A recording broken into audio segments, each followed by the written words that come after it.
You know, if you take everything I've accomplished in my entire life and condense it down into one day, it looks decent.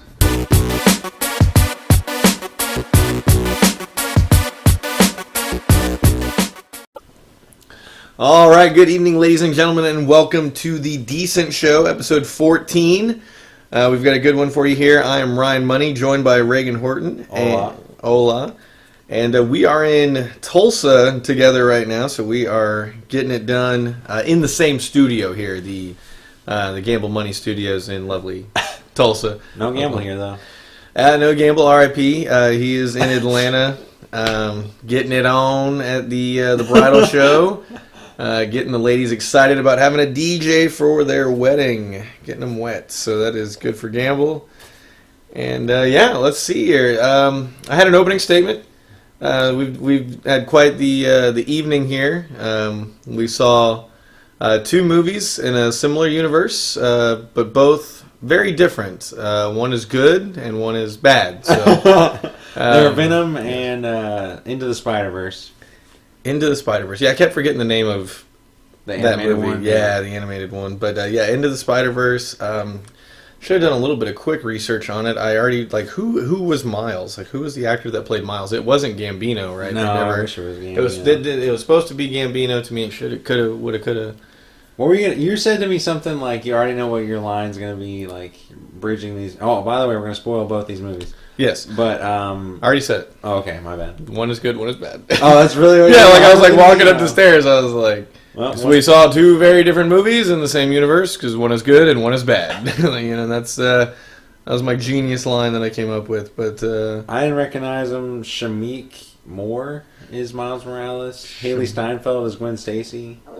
Haley Steinfeld, is that the singer / actress? The chick that almost looks like she played Meg? Yes. She's in Pitch Perfect and Pitch Perfect. Ender's Game and yep. And Bumblebee too. I can't believe I forgot about that. Yep. Okay. And then obviously there's Nicolas Cage as one of the Spider-Man and John Mulaney, Spider-Ham. Yep, John Mulaney, Spider-Ham. That one was interesting. It was a stretch.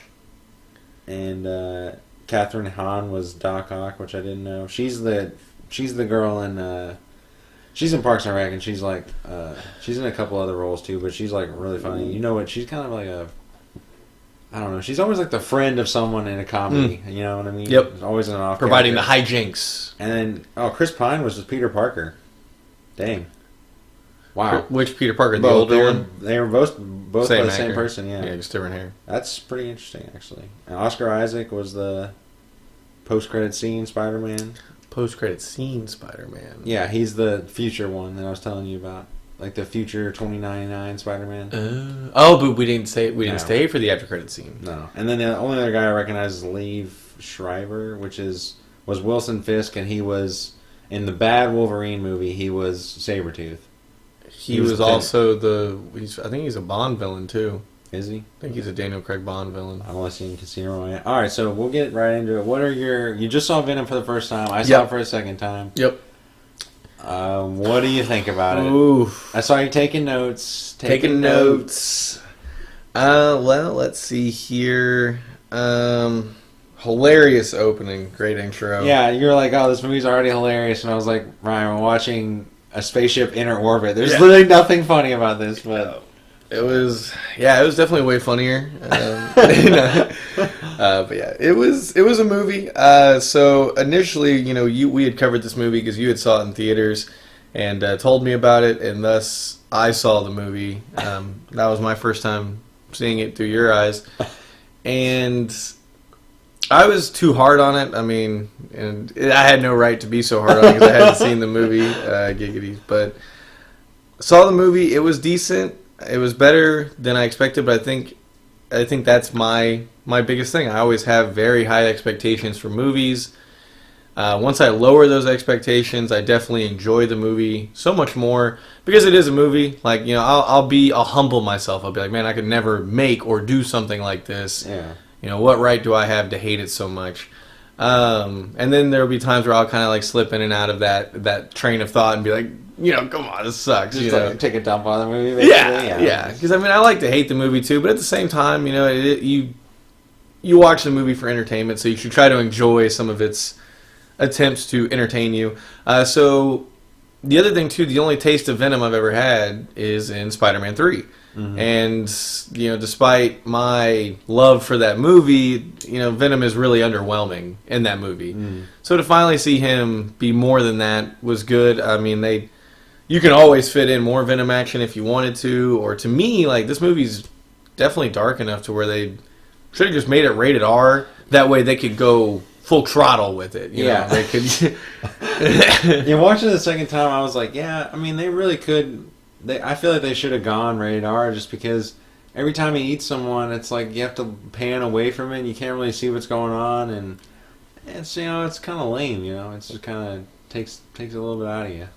It does, and it's just a waste, because it's so dark too. Yeah, because he's saying messed up things, cutting away. Doesn't change the fact that he's literally biting off a human head, because they show the first third of it. They they get his mouth basically on the head, and then they cut away.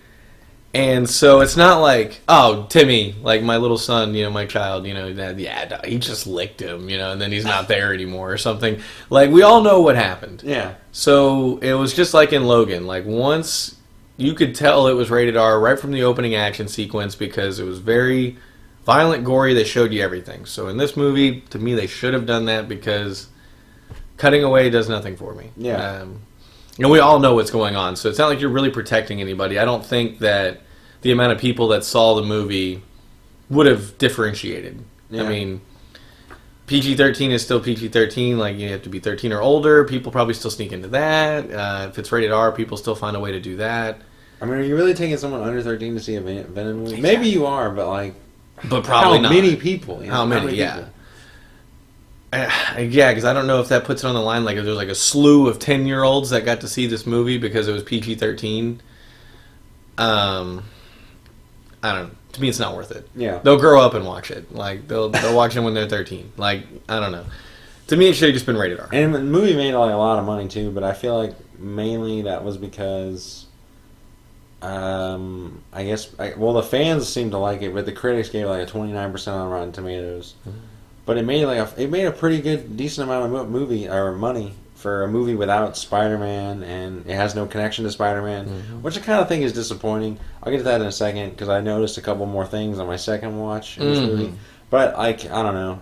I feel like it made a lot of money just because it's on a short side for a comic book movie, or any movie really. It's kind of almost the length of a comedy. Like, we were watching it on Amazon, and we got to an hour and 38, and we're through the post-credit scene. Mm-hmm. So it says a minute. It says an hour and 57 minutes for IMDb and stuff, how long it is. Yeah, but that's with credits and stuff. It's a lot of credits, dude. Normally it's 10 minutes. That's 20 minutes. Mm-hmm. And I was like, wow, we're flying through this movie. We're already at the final battle.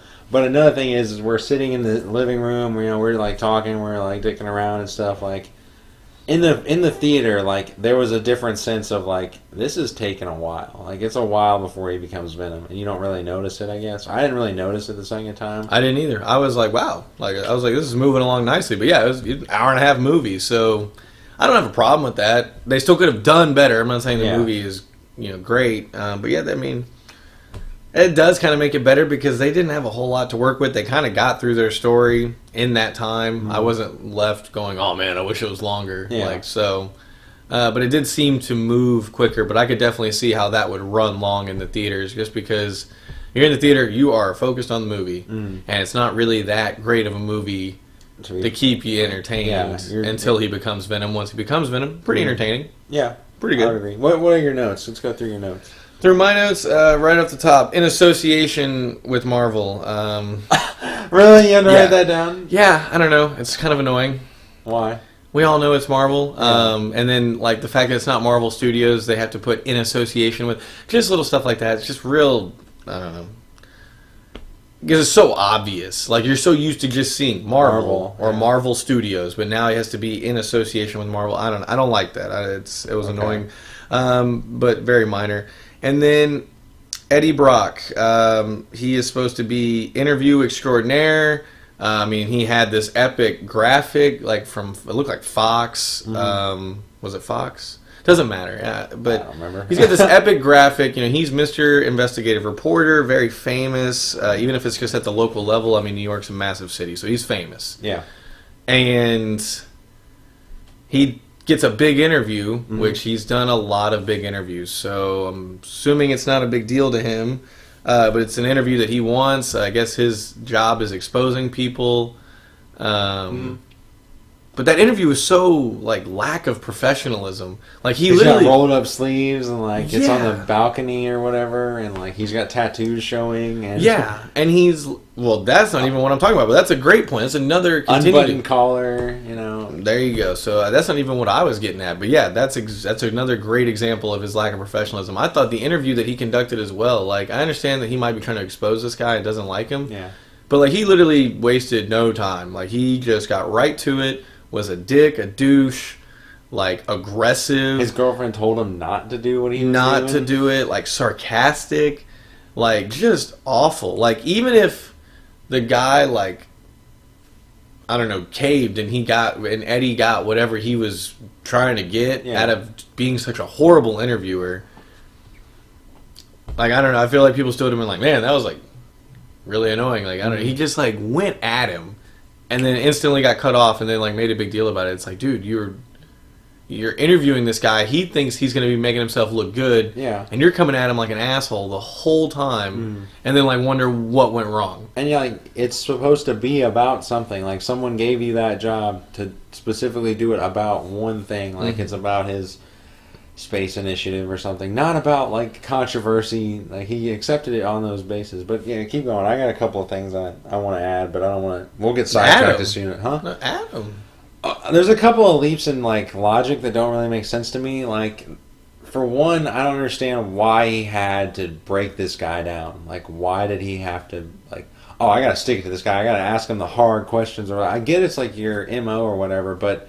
This guy you're working for gave you he says it in the movie, he's like, I gave you this job or whatever. He gives you the job, and then he gives you this, like, little thing. I'm like, dude, just collect the paycheck. Your girlfriend's already a conflict of interest. Like, why would you risk that at all? Like, his girlfriend's like, oh, Eddie, please don't do this. And he's like, I'm going to do it. Like, screw you. And then he wakes up in the middle of the night like, yeah, like, they just had a romantic evening together. And he's like, you know what, as soon as you pass out, I'm going to read this, like, email that I'm not supposed to see. I'm going to rat you out, get you fired.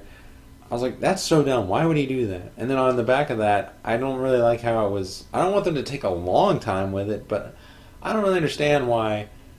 Okay, like, we're living together, and I've proposed to you, and we're about to get married and all that stuff, and the second I go and do, like, the wrongest thing, like, boom, you're fired. And then as soon as you leave that office building, you run into your girlfriend leaving her office building with all of her stuff. It's like, yeah, I was fired too. Here's the ring back. We're done. And it's like, it's so quick. Yeah. I'm like, oh, yeah.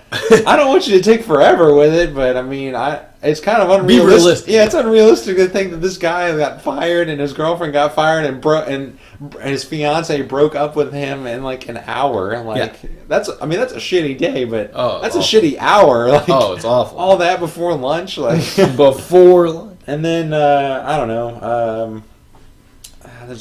Towards the end of the film, there's more problems too. But that's just what I wanted to say about that. No, because I have a part on that. So that's what I'm saying. Like, so he did the opposite of what everyone told him. Mm-hmm. He did it in the worst way possible. Like, he didn't even try to dance around it. He just went right into it, and of course, it blew up in his face. And that's the other thing. Back to him being Mr. Eddie Brock, the professional, the number one interviewer. He gets fired instantly off of one bad interview. Yeah. Like, there's no suspension, there's no slap on the wrist. It's just, you're the best, now you're homeless. He can't find another interview job. Like, no one could hire him? Yeah. It's like, that interview was that bad. Like, that guy is that important. James Gunn had that controversy, and he was fired by Disney. And then he was hired by another movie studio, you know? Mm-hmm. Like, it's not like...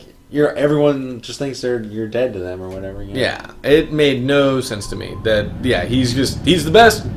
Now he might as well be homeless. No job, you're fired. Yeah, no one's gonna hire him. And then same thing with the girlfriend. Like, he totally like stabbed her in the back randomly, and of course she's just like, well, you stabbed me in the back, so we're not getting married. Like, see you later. Yeah. So all horrible. Some of that storytelling, I'm conflicted, you know, because I'm like, get through this stuff. I don't care about it. Exactly. But I'm also like, that doesn't make any sense. You can do it efficiently. They can do it better. And they didn't necessarily have to play that angle, but like, let's say we got rid of all of that, because to me, all of that starts at the top. Starts at him getting the interview, the process of preparing for that interview, and then doing the interview itself. Yeah. So like, to fix all those other problems, they kind of have to like redo that part of the story, and so we'd have a whole different product. But yeah, there is a way to like move it better. That just wasn't very smooth. So I mean, that's one of the knocks on like the poor storytelling. And then to me, it also kind of goes to the point that we're going to talk about later with like the villain. But like in the case of these two characters, like the character motivations for some of these people are very weird, don't really make a lot of sense. No. They're just kind of like, this is your motivation because we need it for this scene and we need it to move the story along. And I don't know, it's so dumb. I'm I'm missing something here. Like, it must be me, because I don't think they would do this, but they are doing it, in terms of Drake's motivations toward the end, which I think that's a weird... His name is like Carlton Drake, and I'm like, Drake, yeah. That's a weird name. But Awful name. Anyway, what are the rest of your notes over there? So, the lack of professional in the interview, I wrote douche, but he's the best. That's what I don't get. He's the best investigative reporter, but that, again, interview was awful. How does that demonstrate that he's the best? I don't know. Being around interviews enough, like, again, I don't care if you're trying to expose this guy. Like, I don't think anyone's ever conducted an interview that way. Like, you gotta be way smoother than that. He's just so aggressive up front. And that's the other thing. I guess my notes are kind of aligning with each other. But, like, his boss that gave him this job with the interview with Carlton Drake, I think he acknowledged that he was the best. Yeah. And then, again, one interview didn't go well, and he called him a dumbass, and he's fired. Yeah. So he went from being the best to being a dumbass. Doesn't make a whole lot of sense to me. Like, it changed that quick. Again, kind of like you said, girlfriend breaking up with him that quick. Like, it's all just, like, snap your finger, yep, it's over. And then the line, more friends, awesome, or, like, however he said it. Oh, yeah, he on the says bike. That really dumb. Great bike scene, great action, and then that line, the delivery, it was very unnecessary. Like, but he talks to himself a lot in the movie, so I guess him talking to himself during that moment is, I guess, natural of his character. Say something cooler, but say something or better, funnier, or like funny, better, lamer, but it's funnier. Like something, anything else. Like, that was just so awkward. It was awful. How does he pay his rent? I brought that up to you during the movie. Yeah. Like, how is he living essentially? Without the job, because I mean, it was like 6 months that he was jobless, right? Yeah, we assume it's 6 months or whatever. Didn't it fast forward 6 months? Yeah, I think they hint at him bartending, though. I think that's sort of the thing there. Okay. But even then, it kind of just plays into the whole thing of you couldn't find another job in 6 months, and I don't know, it just seems ridiculous. And then the Carlton Drake, like, as soon as they try it out on humans, the symbiote, they tried it out on the first human after it kind of works with the rabbit. Yeah. The guy dies. Okay. Right? And, like, nothing really happened. They didn't get a good feel for things. The guy just kind of, like, fucked up and died.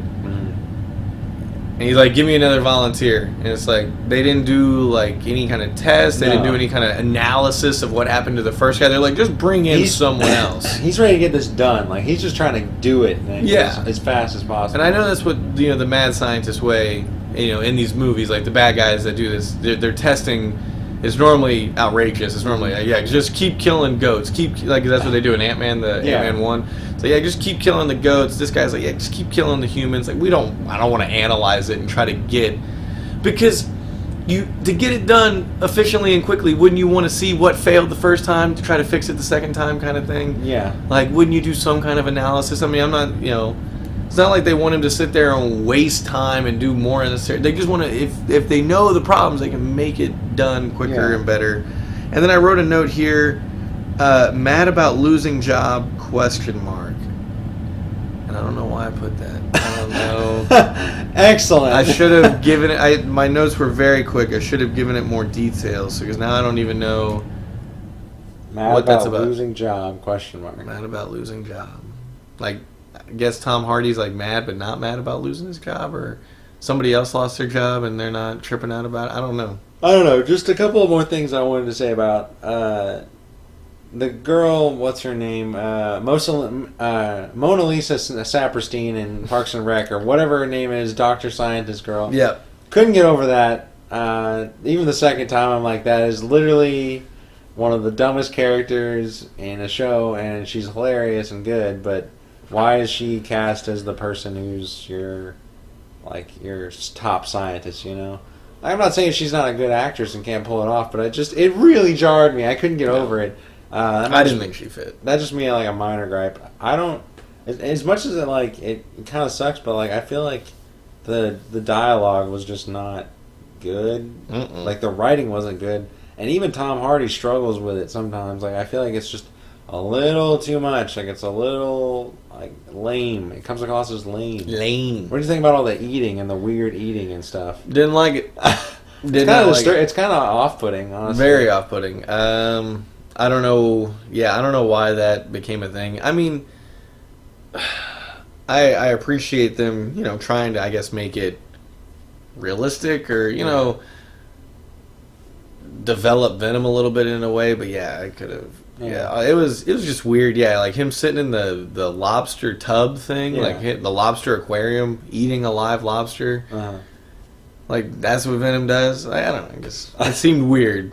It seemed a little weird. Yeah, but then Carlton Drake at the end of the movie, that was another like leap in logic I really didn't understand. Is his whole goal through the beginning of the movie is I want to get to space. I want to put humans in space. And if we bond them with these symbiotes, like they learn after the rabbit, they're like, yeah, if we bind them together, we'll be able to go in space. Like they can live here, we can live there, and we'll be together. So like we'll be able to live anywhere. And like that's his whole goal is like to further. He works at a foundation called the Life Foundation. Of course. He wants to further the development of humans going to other things, achieving great things, basically. And then he gets Riot in his head, and Riot's whole thing is he wants to go back and get all the symbiotes, bring them there, kill everyone on Earth, eradicate Earth, which is Venom's goal too, and until the end. And he wants to do that basically. He wants to bring them all back to Earth, and he says it out loud to Venom and Tom Hardy. Like Riot says that, but then Drake also says why I'm close to a scientific breakthrough. I'm like, that doesn't make sense because you're technically one person and you can read each other's minds. And surely Riot would be like, I'm going to find another dude to be my host because this guy doesn't want the same thing I want and he's going to be fighting me on it. And surely Drake would be like, I don't want to kill every single person. That doesn't sound good. He'd like think it through. It doesn't make any sense. Like there's no switch or anything. It's just they have separate goals, but they're both going to go get this thing, and they're hoping it's gonna work out. I don't know. That was dumb to me. And then I don't know. I wanted a little more explanation in terms of like why Venom decided to not kill everyone on Earth. He's like, you changed my mind, Eddie, and I'm like. How? Okay, he changed his mind. Like I kind of get that, but Eddie really didn't do a whole lot that was like heroic. Like all you did was eat some tater tots with him, and up to that point, you killed a whole bunch of people, hurt a whole bunch of SWAT team people. Yeah, y'all maybe joked around a little bit. You got to meet his girlfriend. Like I don't understand. Like what he said or did to change Venom's mind. I would have even bought like you and your girlfriend's like y'all's vibe like sort of. Changed my mind, but just you, I don't know. I didn't buy it. Yeah, because he didn't really say or do anything. That's what I was wondering too. He's like, "You've changed my mind." I was like, "How? Like, what did he do?" Yeah. Like, do they sit down and have a conversation? He goes, "Venom, my son, you're a good son, and I need you to change." Yeah, there's father son. Yeah. And then another thing is, I just didn't. I really don't like that line of like, "Oh yeah, I play ugly" or whatever. I fight ugly. Like, you just turn a dial on a thing. Like, let's not make a big deal about it. Like, you didn't do anything. I'm sorry. Well, no, I mean... And what'd you think about that last fight scene in general? Missed most of it. So it was pretty good. Pretty funny. It was hilarious? Yeah, it was hilarious. The part where they, like, hit each other. Was good. I mean, it looked fine. Yeah, it's fine. I was playing Battlefield, and I think I was... killing men, capturing position for the team. Nice. So the thing about like that, that's a good chunk of it. That like ending is like Black Panther's last scene is not that great either. Mm-hmm. It's like, but it's a little bit more interesting because of where they're fighting. They're fighting like, on that bridge thing. Okay. But I mean, It was a that's little a better underwhelming. movie, so I let it go. You know, and this movie, like I've had the toll of the dumb things for an hour and 15 minutes. So when I get to the big CGI fight, and it's hard to tell which one's which. Yeah. I'm a little more annoyed by it. It's a little underwhelming, and a lot of these movies with their end of the last scene, it's always supposed to be the most epic. It's always supposed to be the best fight, and I feel like there's pressure on that. And most of the time, I don't enjoy the last fight. Normally, it's like a middle fight somewhere in there that I've enjoyed more. Even really good movies, I feel like, have their best fight in the middle for some reason. Yeah. And it's almost as if they don't want to, or they shouldn't want to. And it's like all this pressure to have a huge thing at the end, and it normally is like just so bloated. Like it's not good for different reasons. And yeah, for this one, I mean, I definitely saw what you meant on like the whole. They're the same basically. Like what is it? Basically a copy. A carbon copy. Carbon copy. Evil version of the hero. Yeah, of the hero. But Riot had some cool stuff like the fist hammer, I believe, and like things. axes. Axe, there you go. Yeah, things like that made him cool. So the fight scene was, I mean, it was good. Yeah. I mean, again, I enjoyed them being the Venom characters, being the symbiotes. It's got to see them for a decent chunk of the movie, especially compared to how much screen time Venom gets in like Spider-Man 3, for example. So I was satisfied with the stuff that had Venom. I just thought that some of the character dialogue, just some of the conversations they were having, Tom Hardy talking to himself was kind of a problem. And some of the casting. I mean, I didn't like the scientist chick. She was not good for that role. Indian dude was kind of okay. Yeah. He's kind of hard to... Even Tom Hardy, I wonder sometimes, I'm like, man, I don't know. Like, how do I feel about Tom? I mean, I like Tom Hardy as an actor, obviously, but... No. See, I don't even know if I like him as an actor. What are you talking about? You don't like him in what? Inception and... Haven't seen that it. movie of where... Hadn't seen it. He's like a twin gangster. Hadn't seen it. Well, what about... You'd seen Dunkirk? Not Yeah. really acting in that, though. He's like... He doesn't really do that much acting in it. Nobody did. I mean, Dark Knight Rises. He does a good Bane. Exactly. That's Bane. That's what I was kind of talking about. Like, Running from Bane the is past. Bane. He's a big guy and he's got a muffled voice. That's why I wear the mask. Exactly.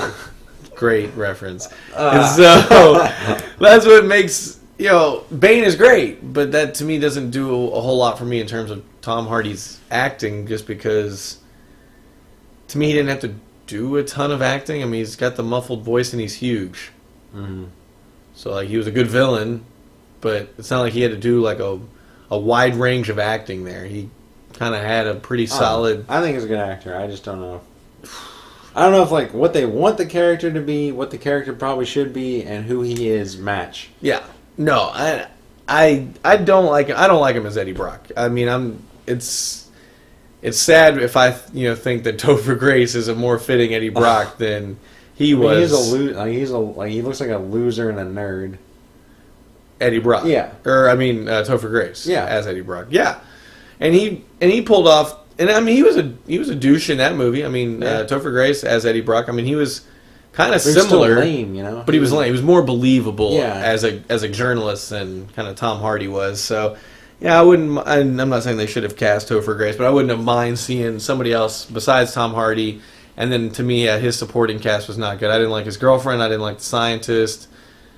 Like I said, the Indian guy was... he's good and he's decent in other movies. I've seen him play, I think, like kind of weak villains in other movies. So, I don't know. Yeah, that's about it. I'll end it on a positive. I'll say like the middle 30, 45 of where he first gets the thing and the Drake guys are coming after him in his apartment to when they are driving in the car with the girlfriend. That's like a really good part of the movie because we get Venom. We finally get to Venom, and they nail the way the character looks, and they, there's not really there's not a ton of bad dialogue there either. The dialogue all makes sense. It's just him and Eddie, and like the plot makes sense, and the action is actually pretty cool, and he's taking down a lot of people. Yep. That part of the movie is actually really good. And then I just think the beginning is just a little too long, and doesn't really make sense because of that. And then the bait and switch thing with Carlton Drake and his motivations sort of tampers on the end, but like that middle part's really good. It's good middle. Yeah, it's good middle. I don't know. I guess what I was telling you, I was like, I think I went too easy on it. I think I like hate it, you know, but I don't really hate it, you know. I think it's just all right. But I'll say this: I don't really ever want to watch it again, you know. Yeah, I'm good. And that's a shame. You know? That's a shame. I feel like a movie with that kind of budget about a superhero or that is about something that interesting, I should want to watch multiple times, you know. Yeah, because I have no desire to watch it again, and it's kind of like Aquaman. I really don't have a desire to watch. I mean, I don't know. I might want to see Aquaman again now that I say that, but Wonder Woman. I don't want to watch Wonder Woman again. Don't want to watch Wonder Woman again. There's a few. I don't want to watch. I'm trying to think of like just a Marvel Studios movie. I don't want to watch like Iron Man 3 again. You know. Yeah. I don't want to watch. I don't know any of the Amazing I Spider-Man. kind of want to watch the Iron Mans again. Oh, dang it! I don't know. That's the thing. I don't mind. It's some time needs to pass. I can't just watch. Yeah, that's what I'm talking about. I can't just watch them every willy nilly. I'm talking about the every next month or so. 3 years. I don't know if I'll ever watch Venom again. Oh yeah, no, I wouldn't. Maybe 10 years, maybe. Maybe. I agree with that. But yeah, like most of the Marvel movies, like honestly, even dating back to the first 3 Spider-Mans with Tobey Maguire, and then a lot of the superhero movies made by Marvel after that, like again, starting with Iron Man 1, like and going through. Okay, so the Marvel movies that I wouldn't want to watch again, because I'm down for like all of them. Like so, all those movies that I'm just saying, like everything from Spider-Man 1 to Avengers: Infinity War. Everything kind of made by Marvel. I know some of that's going to be Sony, but let's just say Marvel comic movies. Pretty much all of them I like, and I would be willing to watch again at some point in time. Aside from Venom and Thor 2. Thor 2, yeah. Okay. Yep. I was actually gonna. I was like thinking through. I was like, that's actually probably. But all the other movies I've either already rewatched like more than once. With Gamble, yeah. With Gamble or just on my own. And yeah, all of them have been worth it. Now, granted, it's not like I watch them every so often, but like I've rewatched them, and it's been within a certain amount of time, and I could definitely see myself rewatching some of them again down the road. But like Venom, nah. Aquaman, maybe, maybe not. Wonder Woman, no. Like most of the DC movies, no, actually. And then Thor 2. But like Iron Man, I want to watch Iron Man 1, 2, and 3 again. It's been so long since I've seen the Iron Man movies, and I always like Tony Stark, Iron Man, and like the Avengers movies and the other movies that he pops in. Yeah, Civil War 3, or Captain America 3, Civil War. You know what I mean? Yeah, that's about it. So what would you give Venom? Oh, it's decent. Like, all the way. Decent show, decent. Ding, ding, ding, ding, ding. So is this our decent movie? Are we picking, like... Would you say Whoa, that, like... It's a nominee for most decent movie of the year in the 2018 awards, yeah. Like everything, we're going to do it way later. And when less people care. Yes, definitely. If possible. Relevance is stupid. We do not want to be relevant. Amen. But yeah, definitely. I think that's a great point. I forgot that we have to do a 2018 recap show. Oh, I do have it on here on my notes for future shows. Taking notes. Taking notes. You fans are in for some treats. We got some sods. We're grinding here. We got some shit coming out. But yeah, 2018 recap.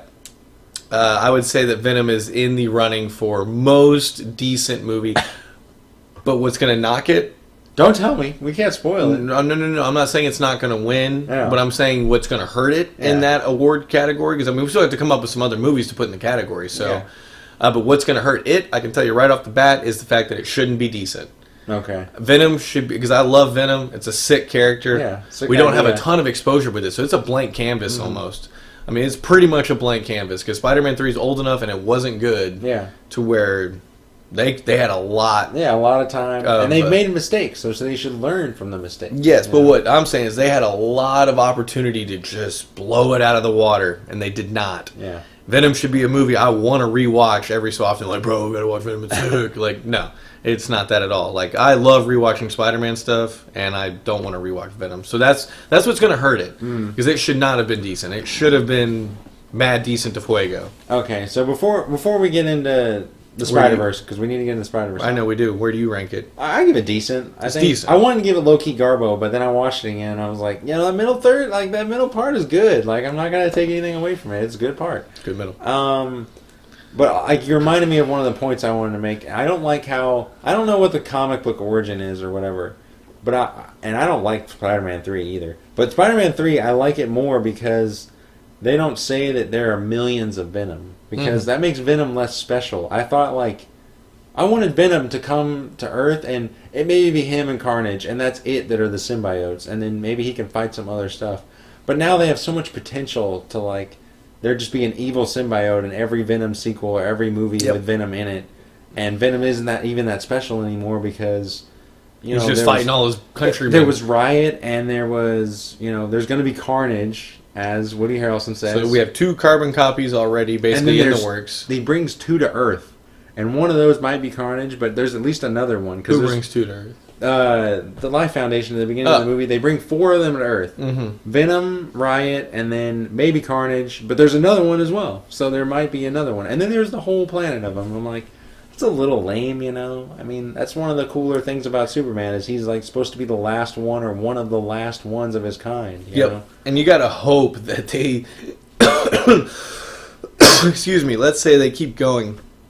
Like, you gotta hope that, they don't do like a 3rd movie and we're on our 3rd or 4th symbiote villain, carbon copy villain. Well, because they've announced a new one and it's Venom and Carnage, so it's gonna be 2 symbiotes. And maybe they team up.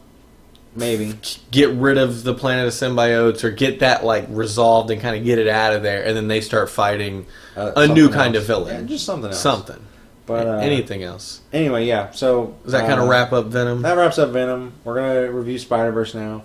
Spider-Verse. Full spoiler. Yep. I wonder how much we missed. I don't know how much we missed in the beginning. We walked in a few minutes late. We were watching the Rockets game. We got to watch them. They're winning in overtime. They came back from 20 down. Anyway. Great recap. Yeah, great recap. Overtime. Yeah. So basically, yeah, we missed the first few minutes of it, but based on the trailers, I think we missed very little because the trailers are sort of done. I've seen for the movie are done in chronological. Like the trailer's like 3 minutes long. The first 30 seconds is from the first third of the movie or whatever. And we missed some of that footage, so I think we didn't miss much. We just missed a bunch of like setup of where Miles goes to school and stuff like that. I think so too. I don't think we really missed anything. Yeah. I don't think so. So what did you think about it? Initial impressions? Initial impressions. I was all over the place with this movie. I had heard a lot of people back home whenever I went home for Christmas. A lot of people were just... It was mainly one person in particular, but like everybody they asked about the movie, like agreed with what he had to say, and that was most visually stunning movie of the year.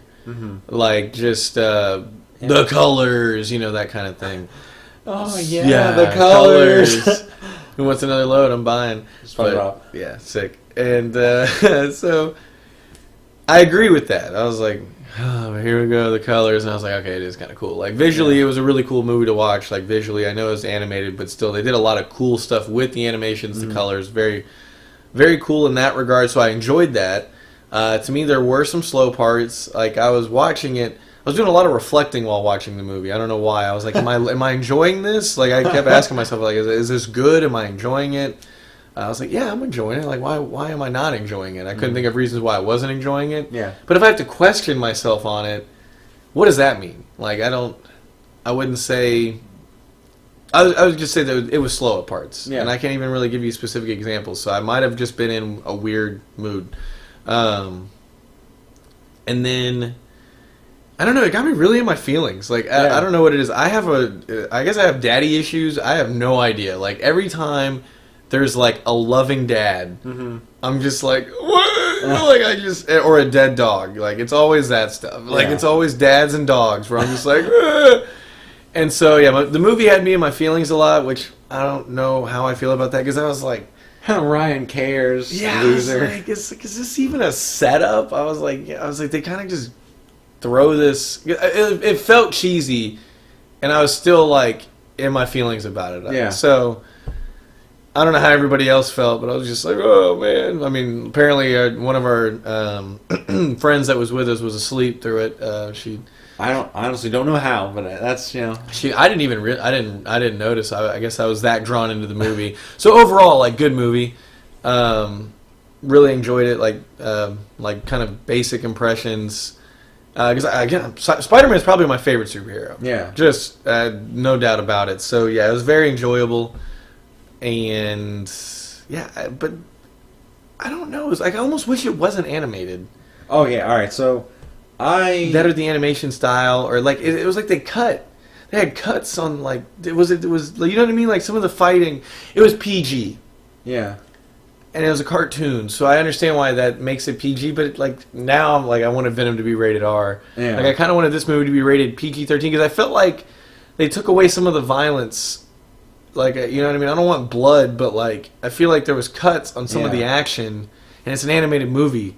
Like I don't want to see cutaways. Like I want to see the action. I want to see punches land.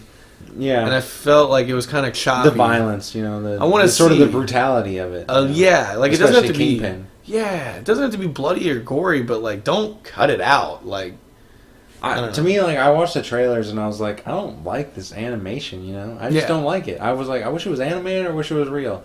Then I watched the movie and I sort of went all over the place. I was all over the place too when I came to the animation. I was like, how cool would this be if this was a video game and this was the style of the video game? I'm like, this looks like, because there are video games that are kind of like this style anyway. Like it was kind of infamous. It was kind of infamous-y, yeah. Like the Second Son, like in the colors in Second Son. Yeah, yeah. And that game also has the comic book cutscene, so it's also like that. Yeah. And it also had sort of a Walking Dead, like a Telltale game. Like, a walking, yes. It had sort of that flavor too. I was like, how cool would this be if this was a video game? And I was like, of that mind. And I was also of like, how cool would this be if this were live action, Like, how freaking sick would it be? And I'm like, I don't know if you could do it because there's so much fantastical stuff happening in this. The budget would be insane. I don't know how you do some characters and, like, people would take it seriously and stuff. Well, I mean, they would have to cut out some of the things that made this movie special. I mean, they'd have the comic book nature of it. Yeah, they had to cut out some of the. It was real. I mean, it was just real cartoony. I mean, especially like Spider Pig. I definitely liked the movie though. Like, I was enjoying it pretty much from the get go, and it also, I think it was longer than Venom, and it felt way shorter because it was so well paced, and there was such, it wasn't even action really. There wasn't a ton of action in the movie, honestly, really. But it was just a lot of interesting stuff happening. Like, it was interesting. Yeah, it was interesting. I was so ready to see what was happening next, I guess, is the biggest compliment I could give. I was like, okay, where are they going with this? Like, how are they going to get out of this situation? How are they going to do this?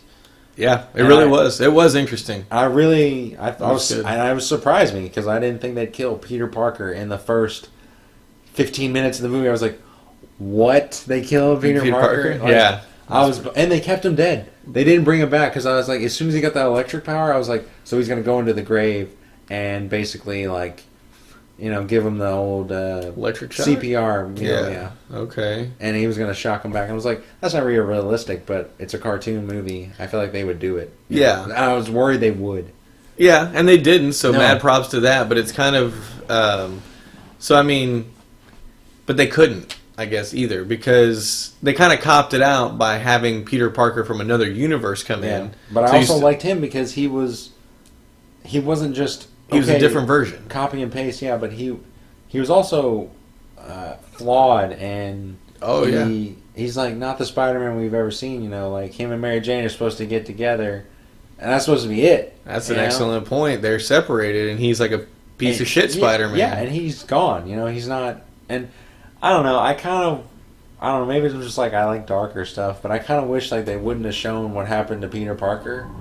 Like they show at the very end, they kind of go through things and he's like, he goes up to Mary Jane with like flowers or something and she obviously takes him back or whatever. I would have liked to have not even seen that maybe, and they've already like confirmed like a sequel to this movie. Maybe they covered in that, but she hasn't necessarily taken back. She just stares at him. Yeah, you never know. I mean, and that's another thing I liked that, and I honestly like Nicolas Cage a lot in the movie too. I think he was a great noir Spider-Man. Like he was he had a lot of like fourth wall sort of breaking things. It's like we're all just talking about him and he's right over there. Like he just says a lot of weird. And he's like, wow, that's quite an origin story. There, like I was like, oh, that's like really funny. Actually, Nicolas Cage was great as Black and White Spider-Man, and I loved Spider-Woman. Oh yeah, Spider-Gwen. Yeah, Spider-Gwen. She was dope. Yeah, she was. She kicked ass. Yep. And Yeah. Dope haircut, and I like how she gets the haircut, like him, like ripping her hair Yeah. out, like that was cute, and like yeah, it really was a great movie. I just wish that man, I lost it, but like it was great. It was different too. Yeah, I really appreciated it. Kingpin was kind of I like the other villains better. I guess one complaint, didn't ruin the movie in any way, but how did his uncle come to be in the Kingpin gang? Yeah, I was sort of waiting on that too. I was like, Not a whole lot of explanation there. He was just kind of there in the gang. Are you like, what did you do to do this? Like, why did you go down a bad road or whatever? Yeah. How did Never this really happen? went into it, but then I don't know. His death was kind of sad too. I mean, Exactly. It wasn't like one of the. I don't know. To me, like, yeah, it was like kind of an emotional movie. Like, Yeah. I don't know why though, because like the death didn't really make me that sad, and Spider-Man's death didn't really make me that sad either. Mainly because I was like, they're not gonna kill Spider-Man and not bring him back. That's another sad thing about this movie that they keep is that he's I think he's like 26 or something, and his either girlfriend or wife, Mary Jane. I don't remember if they're married or not, but she's like now alone without him, and so is Aunt May. Yeah. Like, because he doesn't come back, So Yeah. it's like, and Spider-Man is really gone. I mean, now there's Miles Morales.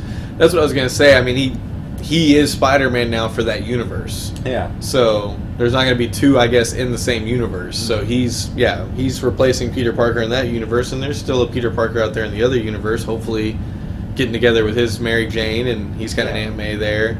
And the other thing I didn't get is like, Mary Jane's like giving speeches about Peter. She gives that speech.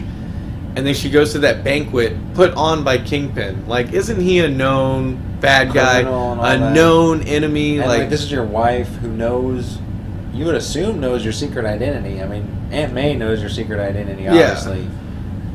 And Aunt May was cool, too. I liked how she was just sort of like, yeah, you're welcome. Well, you're from another dimension? All right, yeah, get in line. Yeah. But that whole banquet scene didn't make a whole lot of sense, because it's like, would she really attend a banquet or let a known enemy that he killed Peter? But no one knows that. She wouldn't know that either. She didn't know that, but still, like, he's got to be a known enemy. If not, he's a crime lord. He's known, and he's allowed to throw the banquet, and she attends it. To me, that didn't make sense. And then also, she's mourning her dead husband, who is Spider-Man, and everybody serving her bread and drinks is dressed as Spider-Man. Yeah. Like, no way she'd be able to keep her cool. Yeah. She wouldn't have been able to have that conversation with Peter. Obviously, she didn't realize it was Peter. But, like, he's dressed as Spider-Man and they're having a conversation. Like, she would not.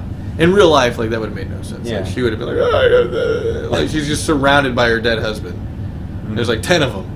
And they're all serving her food and drink. Another thing I liked about it was, like, I liked how the Asian Spider-Man, I think Penny Parker, and Noir Spider-Man were both animated differently, because like everyone had that sort of weird like texture to them, and then she looked like she was straight out of like Dragon Ball Z or something. Like and she even had like anime-ish eyes and emotions, if that makes any sense. And she'd be like, I don't know, that was cool. And then he looks like he had a Sin City animation. Yeah, he looks like, and I was like, that's so cool looking. Yeah, and it really is like really visually like pleasing. And I really like Miles Morales' like final.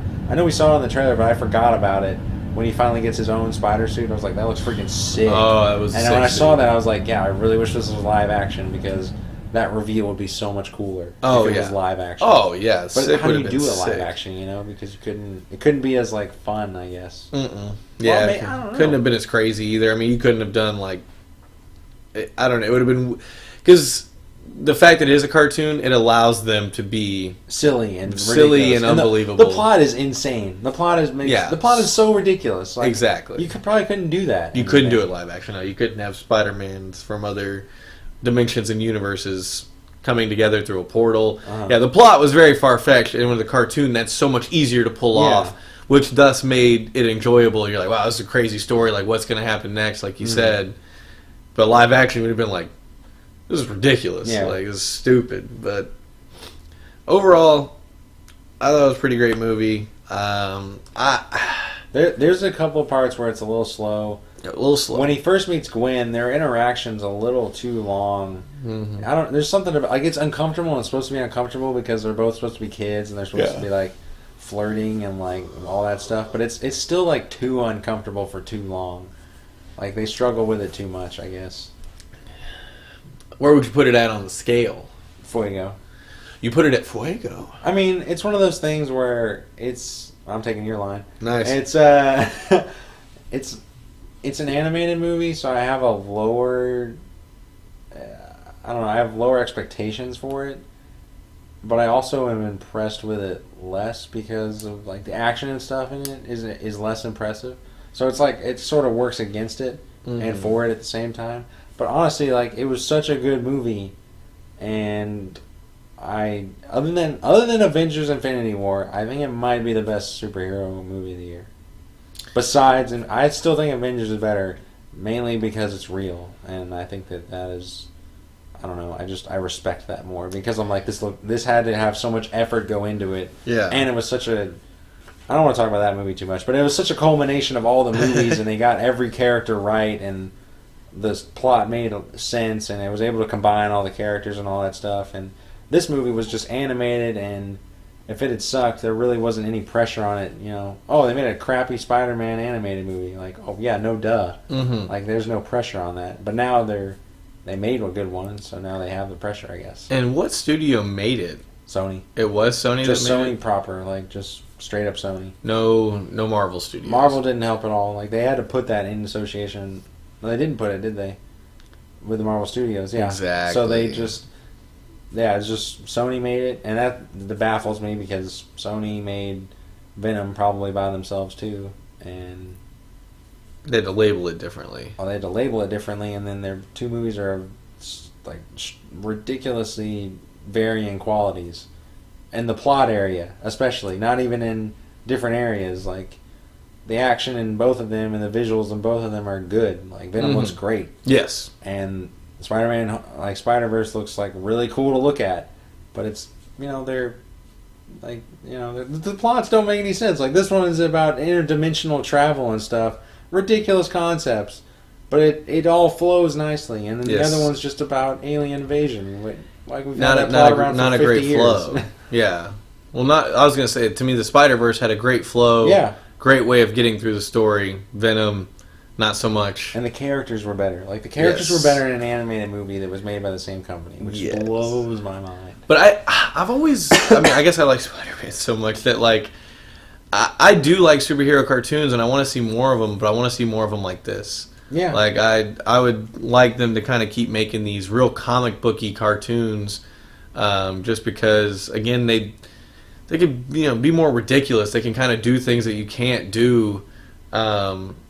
in a live action movie, but I definitely like kind of want to see them like clean up that action. Like, I want to see it. Like, actually, I want to see more of it. That was the thing, is when they're in Aunt May's house, it kind of bothered me that hey, could you take this outside? You know, like that whole part. Yeah. They focus on what is the more important part of, you know, Miles realizing it's his uncle and his uncle realizing it's him. And then his uncle dying. Yeah. They focus on that. But meanwhile, there's 5 other Spider-Men fighting Scorpion, and I don't know who the guy is with the guns, and Dr. Octavius. Like, that would be freaking awesome to see, rather than this, you know, this emotional moment. But we need to see both. Mm-hmm. I would like to see both, you know, because they only show a little, and you just sort of get hints of what's going on in the background. And that's that cut thing you're talking about, is when Kingpin...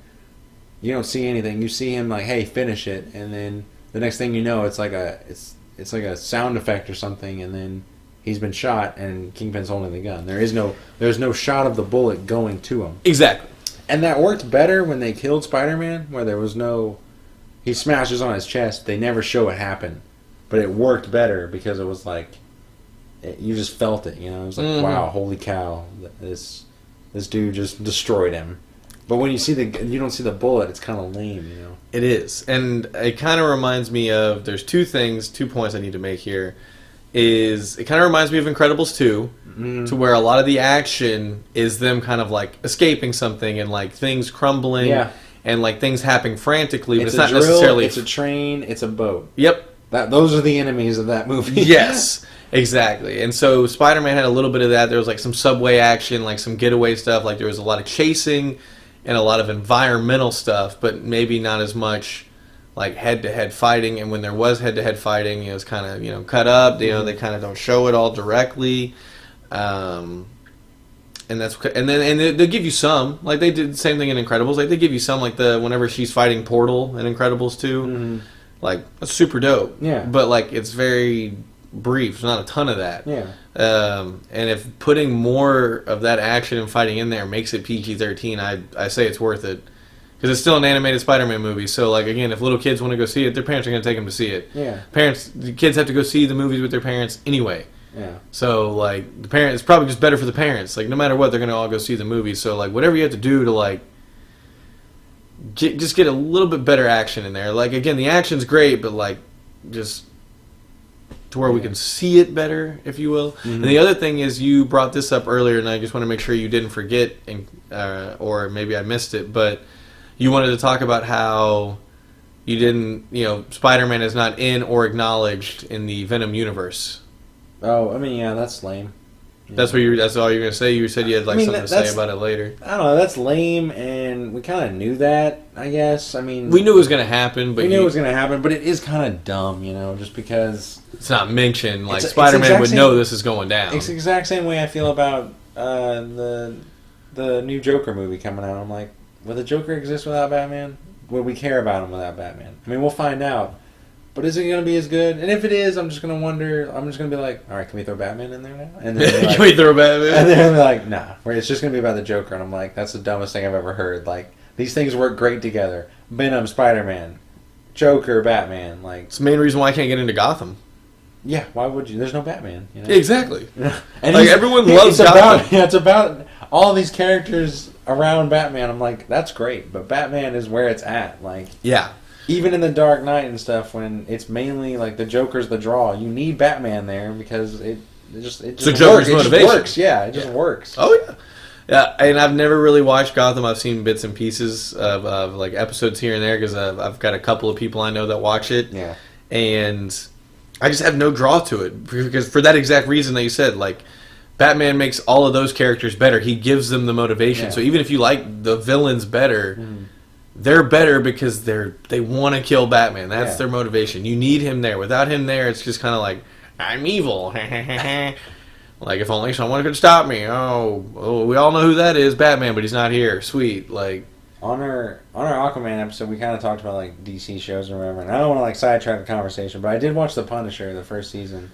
And that's a DC show? No, it's Marvel. Yeah. You should watch it though. I feel like you would like it. I feel like I would too. It needs to be like 7 episodes. It's like 13. It needs to be like 7 or 8 episodes because there's a plot in there that they stretch out. And let's be honest, I don't care about it. But the guy playing the Punisher is freaking awesome, and every time he's on screen, it's freaking awesome, and the action's awesome. It's better than Equalizer 2, and You watch Daredevil? Yeah, I watched Daredevil too. Aren't they related? Yeah, I mean they're like connected, but you don't have to watch one without the other. They don't work that way. But you don't think Daredevil's as good as Punisher?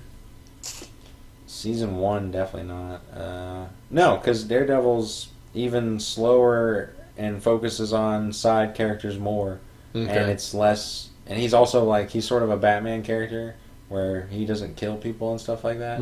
Where the Punisher just freaking murders dudes. Like he starts off the show with just murdering the drug cartels, and that's like the most awesome intro ever. Okay. Anyway, last like couple of comments on the Spider-Verse. I don't know. It just surprises me that like I actually cared when the girl's robot like died or whatever. I was like, man, that's kind of sad, Yeah, that was the one death I didn't care about. I was like, man, that's kind of sad. Like I didn't care, and then I was like.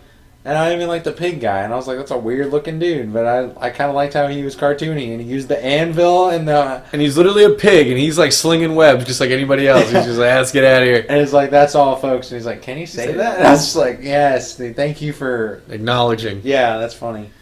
I don't know. I thought it was weird that there's a universe where there's Spider-Man, but there's also Spider-Man comics.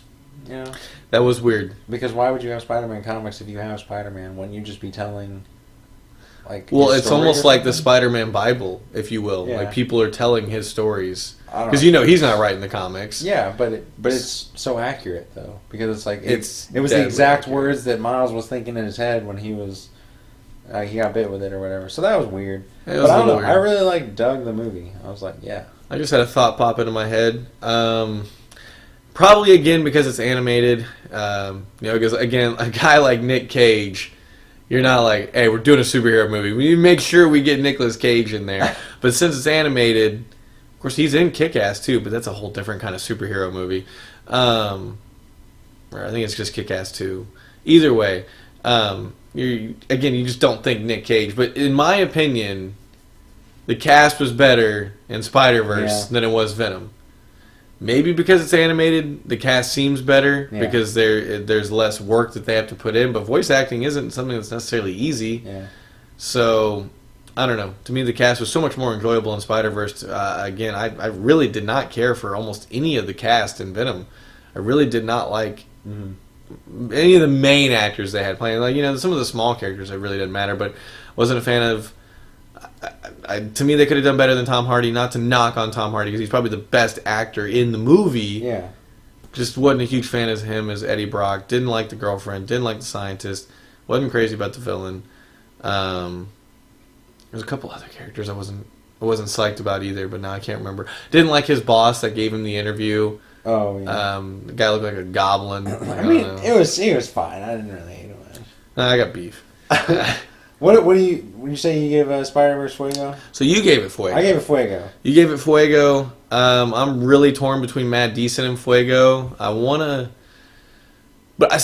watch it again though. Not super soon, but it does have rewatchability. Like in a month, whenever it comes to DVD or online streaming or whatever. Yeah, like I'd if it came on the Scream, if it came on Netflix or Hulu or Prime for free, I would definitely rewatch it at some point. I don't know if I would rent it unless I'm like dying to watch it. Or someone's like, "Whoa, what's that about?" I haven't seen it. Yeah, I'm like, "Oh, dude." Yeah. Like Gam was like, "I heard that was great." And Yeah. he's like, "Well, maybe."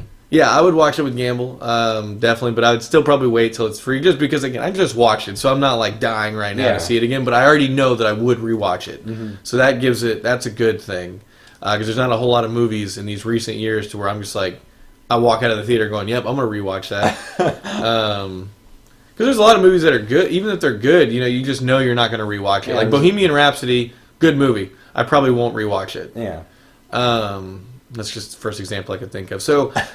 I want to say because of some of the slow parts and the fact that it was PG, to me makes it a mad decent. Okay.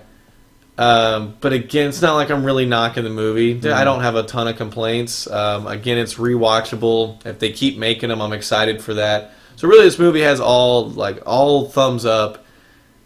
But I didn't love it enough to give it a Fuego. Okay. I don't know. I feel like I'm just being difficult on this one. I'm just giving it a mad decent just because I have the power. I don't know. Nice. I'm just crazy like that. All right, so our final topic of discussion is the new Far From Home trailer came out. You just watched it before we started this podcast. Yeah.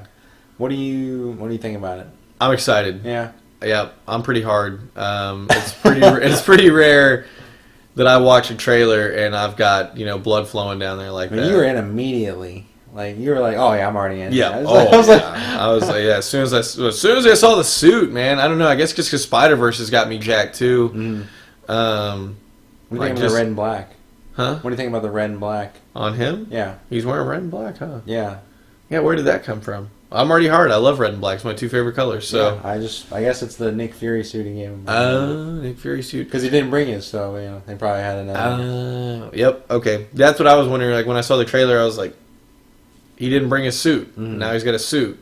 Well, how did that happen? So yeah, guess Nick Fury. I think it's cool hooked that him up. after 6 Spider-Man live action movies, they're like, all right, let's get out of New York. Like, we've got enough of it. That is refreshing. That's another thing of like, all right, I'm excited. I'm like excited for this again because you're giving me something I like, but you're not giving me the exact same thing. Like at least it looks like, Yeah, because I mean, literally every Spider-Man movie has been in New York, animated or not animated. Wow, that was an excellent point. So yeah, I'm even more excited now. So yeah, they're really, I mean, they keep mixing up the suits, kind of keeping you on your toes. Tom Holland's solid Peter Parker, love Aunt May, and you know, the chick that plays, I guess, like Mary Jane, like she's cool. Like she Zendaya. yeah, she was kind of annoying. She had a couple of annoying parts like in the first movie, but like I know they got her there to be funny. Obviously, Ned's great. So I'm super excited. I don't even know what to think either. Like I don't know how. Like we were kind of discussing off air, like how many villains are in the movie, and if it's just one villain, like this is a villain that's never been in a Spider-Man movie. In terms of like major blockbuster Hollywood movies, he might be in like a. They wanted like they were gonna make that fourth Spider-Man movie, like with Raimi, the director. Yeah. And they were gonna have Bruce Campbell, the guy that he's cameos in every movie, and he's always that annoying guy for Spider-Man. He's the wrestler announcer, then he's the doorman, and he's the waiter. He was gonna be Mysterio. It was gonna be like a twist. He's Mysterio. He's just been keeping tabs on Peter Parker and Spider-Man. That's pretty dope. Yeah, but that movie never got made, so like he never really was that character. Why did it not get made? Because Spider-Man 3 tanked? Because I think Raimi couldn't agree with times, and then Sony was like, "Well, we might just reboot," and he was like, "You know, that's fine. I don't really. I've done 3 Spider-Man movies. I've probably worked on these movies for like 8 years. Like I'm probably ready to do something else. So it's probably just." From what I understand, I like briefly read up on it, but it's pretty much like, I'm not really wanting to do this, and they're like, well, we're not really wanting to do it with you either, and it's just like, all right, we'll just, not do it. We'll just walk away, and then we don't have to get angry at each other, It wasn't like one hated one over the other. Okay. But yeah, Mysterio, that's a weird villain. Yeah, weird villain. I don't know how that's going to be. Like, I honestly don't know how that's going to be, just because I don't... It's weird because I don't know if I want them to have the Green Goblin because we've already seen that twice. Like that is the classic Spider-Man villain. Doc Ock, classic Spider-Man villain. But they've gone Vulture and now they're going Mysterio. Good for them. And I'm like, interesting. And and when I saw Vulture, we obviously got a way cooler look at him, I guess, because we got to see Michael Keaton and he had lines in the trailers. I mean, I don't know if the first one. This is the first trailer, so exactly, you never know. But I was like, all right, never mind. I'm on board. So I think that when the second trailer comes out, I'm gonna be like, all right, screw it. I want this villain now because who knows? But that's the thing. I know nothing about him, which is also exciting. Very exciting. But there's a theory going on where he's basically Syndrome, Mysterio's Syndrome. I don't know what that means. From Incredibles. The bad guy, so he's like, I'm creating the problem to solve it and be the hero, quote unquote. Oh. Yeah, that's like a theory, and like that probably could be it. And then, because he might be making those elemental things or whatever. Oh, or that might be some third bad guy that we don't, or some second bad guy we don't even know about doing that but they're buddies or something. It's the same director, and they like. I mean, the first Spider-Man had kind of a big twist in it, with the dad being the villain being the dad of the girl he liked. Yeah. So I wouldn't put it past him to have like a second twist or a twist in this movie that's weird. But yeah. That'd be great. And I guess I'm just going to stay on the positive here, just about how excited I am about this movie, because like you said, different location, and I like what Marvel's doing with Spider-Man so far. I feel like they're really, like, I guess pushing the envelope with him, if you will, because they kind of push the envelope, making all these movies about heroes that a lot of people just aren't really super familiar with, like Ant-Man and Doctor Strange, and like making successful movies with people that we're not familiar with because we're really only familiar with like Batman, Spider-Man, Superman. And they kind of pushed the envelope with making a movie that is basic, or like has the basic idea of the comic. Like straight up, like the Civil War is like a comic, like the Marvel Civil War, and they made it into a movie. I mean, Logan did that too, because that's also a comic, but they did it first, is what I'm saying. Like they've taken chances, Because most superhero movies, I feel like, are just, unless I don't know everything, but I feel like most of them are just like, hey, you got a good idea, like let's do it, We don't have to base it off of an idea in a comic. Yeah. Okay. Gotcha. And so yeah, to me, they're pushing the envelope in that regard.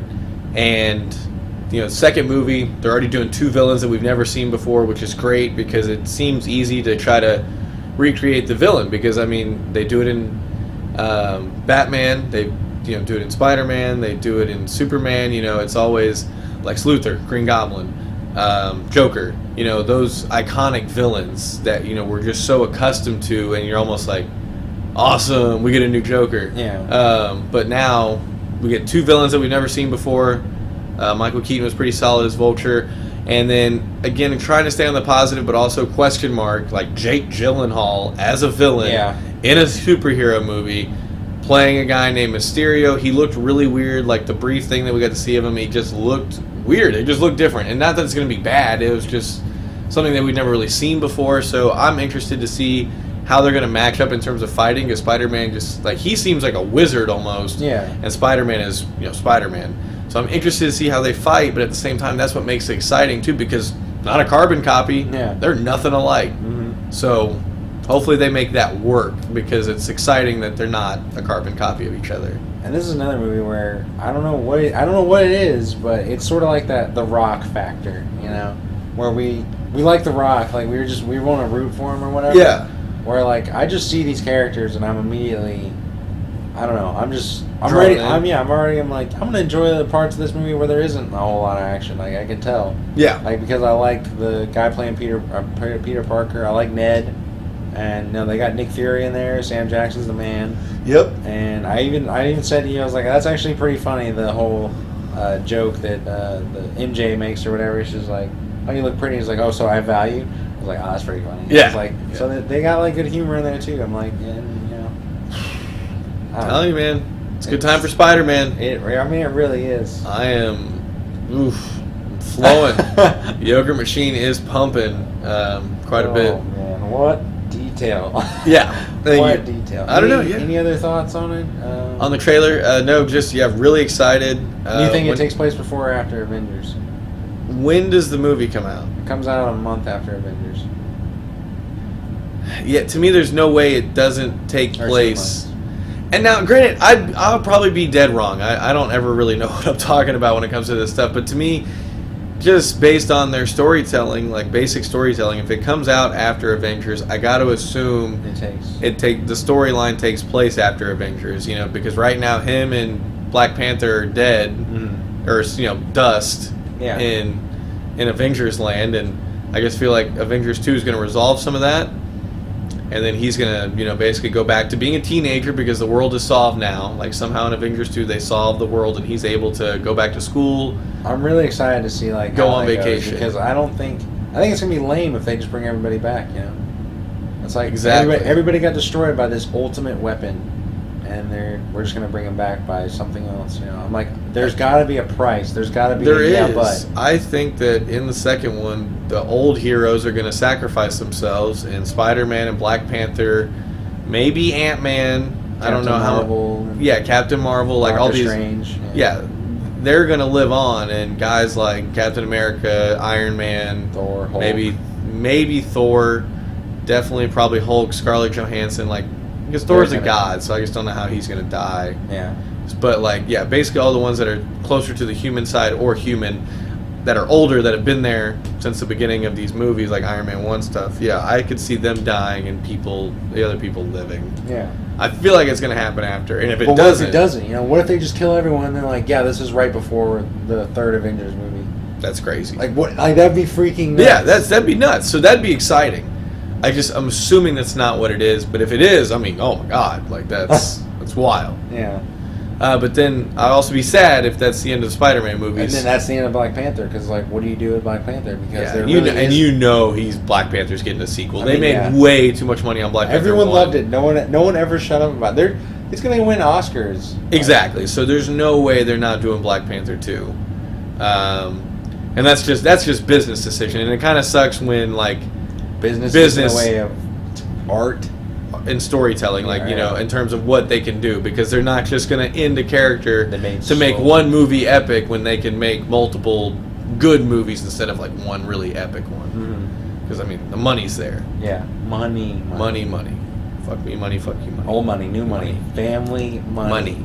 All right. Is this everything? I think we've covered it all. Any last points? Any whatever? No, I think we said it all. I think I said it all. Hype is real for Spider-Man right now. Oh, man. Through the roof. They don't do what they did with Venom 2 or whatever. Don't do what? Hope they don't do with whatever they do with Venom 2.